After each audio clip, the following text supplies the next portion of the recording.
A very common issue that people are faced with is trying to keep the dog out of certain areas in the house. Here's Stanley. He's a great Wheaten Terrier.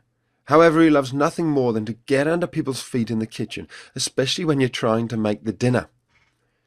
Here I'm going to demonstrate to you a very simple way of showing your dog exactly where it is and where it isn't allowed. To Stanley's owners, it seems like either he doesn't know exactly where he's allowed or he doesn't care. I'd suggest it actually is a little bit of both.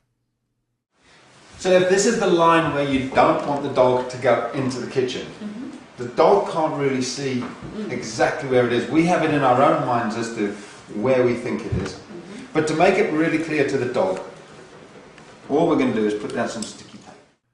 It's crucial that there's a very obvious line for your dog, such as a change in the floor surface from wood to carpet.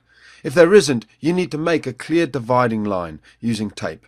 Don't worry, it doesn't have to be forever. All we're going to do is kind of encourage him to come in.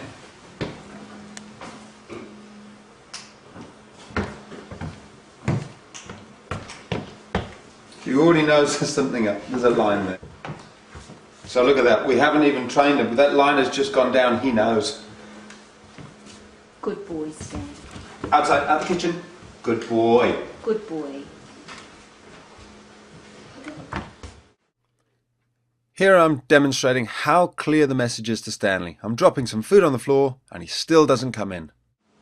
So we haven't really, I mean, you've been training him a little bit to keep him out of the kitchen, but you can see the power of that white line. He almost has instantaneously realised that is the line. It's now very clear. I don't know how you'll feel. Out the kitchen, out the kitchen. Good boy, good boy. Okay, so out of the kitchen when he backs off, praise him. When he's out the kitchen, we praise him. Now what we don't want to do is get him to think that every time he comes in here, if we chase him out, he gets a treat. We want him off the line. So we're actually going to say, out the kitchen, good boy. We don't want him in the kitchen at all. And he's not allowed to touch that line with his foot.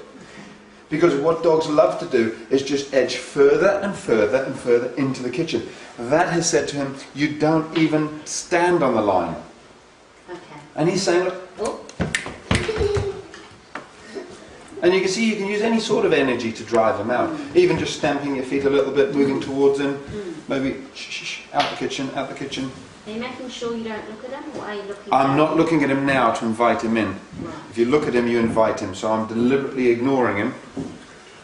And you can see he's good. Now, when he's being like that, that's a very good boy.